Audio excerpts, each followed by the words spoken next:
ಎಲ್ಲರಿಗೂ ನಮಸ್ತೆ. Day by day Kannada ಚಾನಲ್ಗೆ ಸ್ವಾಗತ. ನಮ್ಮ ಹಿಂದೂ ಸಂಪ್ರದಾಯದಲ್ಲಿ ಪ್ರತಿಯೊಬ್ಬರ ಮನೆಯಲ್ಲೂ ಕೂಡ ಪ್ರತಿನಿತ್ಯವೂ ಕೂಡ ದೇವರಿಗೆ ಪೂಜೆಯನ್ನು ಮಾಡ್ತೀವಿ. ನಮ್ಮ ಸಂಪ್ರದಾಯದಲ್ಲಿ ದೇವರಿಗೆ ಪೂಜೆ ಮಾಡುವುದಕ್ಕೆ ತುಂಬಾನೇ ಮಹತ್ವವಿದೆ. ಕುಲದೇವರಿಗೆ ಆಗಿರ್ಬೋದು, ಇಷ್ಟ ದೇವರಿಗೆ, ಮನೆ ದೇವರಿಗೆ ಪ್ರತಿನಿತ್ಯವೂ ಕೂಡ ಹೂವುಗಳನ್ನು ಇಟ್ಟು ನೈವೇದ್ಯವನ್ನು ತೋರಿಸಿ ಧೂಪಾದೀಪಗಳನ್ನು ಮಾಡಿ ಪೂಜೆಯನ್ನು ಮಾಡ್ತೀವಿ. ಬೆಳಗ್ಗೆ ಅಥವಾ ಸಂಜೆ ಯಾವುದಾದ್ರೂ ಒಂದು ಸಮಯದಲ್ಲಾದರೂ ನಾವು ದೇವರ ಮುಂದೆ ದೀಪವನ್ನು ಹಚ್ತೀವಿ. ಅದರಿಂದ ಮನೆಗೆ ಪಾಸಿಟಿವಿಟಿ ಅನ್ನೋದು ಹೆಚ್ಚಾಗುತ್ತದೆ ಅನ್ನುವ ಒಂದು ನಂಬಿಕೆ. ಹಾಗೆಯೇ ನಮಗೂ ಕೂಡ ಮನಸ್ಸಿಗೆ ಒಂದು ನೆಮ್ಮದಿ ಅನ್ನೋದು ಸಿಗುತ್ತದೆ. ಆದರೆ ಕೆಲವು ದಿನಗಳಲ್ಲಿ ಮನೆಯಲ್ಲಿ ದೇವರ ಪೂಜೆ ಮತ್ತು ದೇವರಿಗೆ ದೀಪವನ್ನು ಹಚ್ಚಲೇಬಾರದು ಅಂತ ಹೇಳ್ತಾರೆ. ಯಾವ ದಿನಗಳು ಅನ್ನೋದನ್ನ ತಿಳಿಯೋಣ. ಮುಖ್ಯವಾಗಿ ಮನೆಯಲ್ಲಿ ಸೂತಕಗಳು ಇದ್ದಾಗ ದೇವರಿಗೆ ಪೂಜೆಯನ್ನು ಮಾಡಬಾರ್ದು. ಹಾಗೆಯೇ ದೇವರಿಗೆ ದೀಪವನ್ನು ಕೂಡ ಹಚ್ಚಬಾರದು. ಮನೆಯಲ್ಲಿ ಸೂತಕ ಇದ್ದಾಗ ನಾವು ದೇವರಿಗೆ ದೀಪವನ್ನು ಹಚ್ಚಿ ಪೂಜೆಯನ್ನು ಮಾಡಿದರೆ ಅದರಿಂದ ದೋಷ ಅನ್ನೋದು ಬರುತ್ತದೆ. ಹಾಗೆಯೇ ಆ ಪೂಜೆಗೆ ಒಂದು ಪೂಜಾ ಫಲ ಅನ್ನೋದು ನಮಗೆ ಸಿಗೋದಿಲ್ಲ. ಜೊತೆಗೆ ದೋಷಗಳು ಅಂಟಿಕೊಳ್ಳುತ್ತವೆ ಅಂತಲೂ ಕೂಡ ಹೇಳಲಾಗುತ್ತದೆ. ಹಾಗಾಗಿ ಮನೆಯಲ್ಲಿ ಸೂತಕಗಳು ಇದ್ದಾಗ ಮನೆಯಲ್ಲಿ ಯಾವುದೇ ಕಾರಣಕ್ಕೂ ಕೂಡ ದೇವರಿಗೆ ದೀಪವನ್ನು ಹಚ್ಚಿ ದೇವರ ಪೂಜೆಯನ್ನು ಮಾಡಬೇಡಿ. ಈ ಸೂತಕ ಅಂದ್ರೇನು? ಸೂತಕ ಅಂದರೆ ಈ ಸೂತಕ ಯಾವಾಗ ಬರುತ್ತದೆ ಅಂದರೆ ಮನೆಯಲ್ಲಿ ಯಾರಾದರೂ ಕುಟುಂಬದಲ್ಲಿ ಯಾರಾದರೂ ಸದಸ್ಯರು ತೀರಿ ಹೋಗಿದ್ದಾಗ ಸೂತಕ ಅನ್ನೋದು ಬರುತ್ತದೆ. ಈ ಅಣ್ಣ ತಮ್ಮಂದಿರು ಅಂತ ಏನು ಕರಿತೀವಿ ನೋಡಿ, ರಕ್ತ ಸಂಬಂಧದಲ್ಲಿ ಆ ಅಣ್ಣ ತಮ್ಮಂದಿರು ಅನ್ನೋವರಲ್ಲಿ ಯಾರಾದರೂ ತೀರಿ ಹೋದರೆ, ಸದಸ್ಯರಲ್ಲಿ ತೀರಿ ಹೋದರೆ ಆಗ ಮನೆಯಲ್ಲಿ ಸೂತಕ ಬರುತ್ತದೆ. ಆಗ ಯಾವುದೇ ಕಾರಣಕ್ಕೂ ಕೂಡ ಮನೆಯಲ್ಲಿ ದೇವರಿಗೆ ದೀಪವನ್ನು ಹಚ್ಚಿ ಪೂಜೆಯನ್ನು ಮಾಡಬಾರ್ದು. ಅಕ್ಕ ತಂಗಿಯರ ಸಂಬಂಧದಲ್ಲಿ ಏನಾದರೂ ಇಂಥ ಅವಘಡಗಳು ನಡೆದಾಗ ಸೂತಕ ಬರೋದಿಲ್ಲ. ಆದರೆ ಅಣ್ಣ ತಮ್ಮಂದಿರ ಸಂಬಂಧದಲ್ಲಿ ಏನಾದರೂ ಯಾರಾದರೂ ತೀರಿ ಹೋದಾಗ ಸೂತಕ ಅನ್ನೋದು ಮನೆಗೆ ಬರುತ್ತದೆ. ಆಗ ಸೂತಕ ಇದ್ದಾಗ ದೇವರಿಗೆ ದೀಪವನ್ನು ಹಚ್ಚಿ ಪೂಜೆಯನ್ನು ಮಾಡಬಾರ್ದು.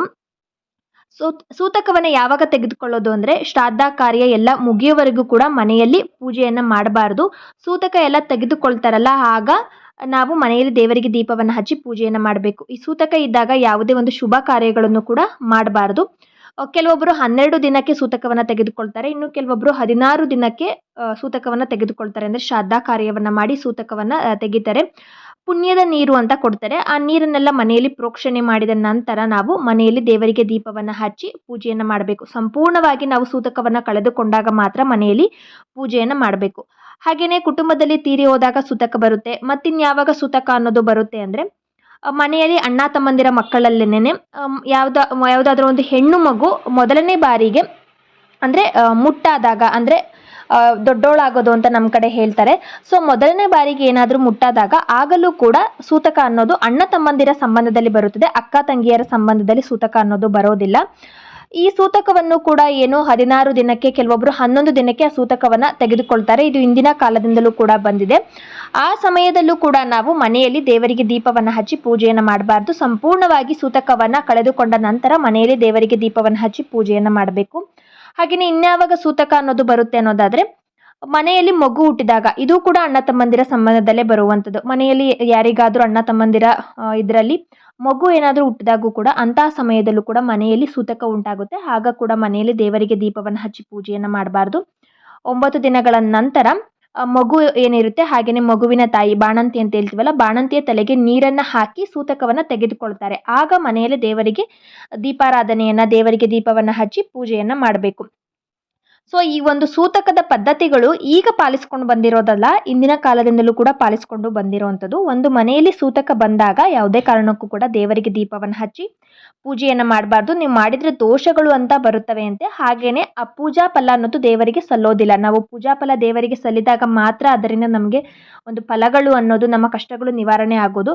ದೇವರಿಗೆ ಪೂಜೆ ಅನ್ನೋದು ಸಲ್ಲಲಿಲ್ಲ ಅಂದಾಗ ನಮಗೆ ಯಾವುದೇ ಒಂದು ಫಲಗಳು ಕೂಡ ನಮಗೆ ದೊರೆಯೋದಿಲ್ಲ.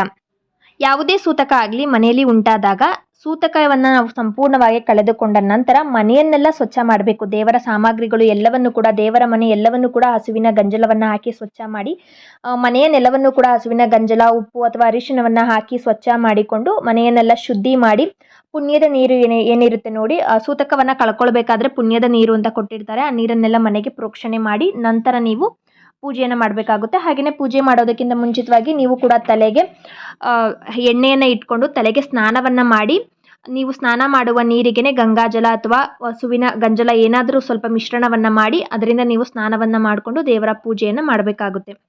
ಈ ಮಾಹಿತಿ ನಿಮ್ಗೇನಾದರೂ ಇಷ್ಟ ಆಗಿದೆ ಅಂತ ಅನಿಸಿದ್ರೆ please like, comment and subscribe ಮಾಡಿಕೊಳ್ಳಿ. ಧನ್ಯವಾದಗಳು.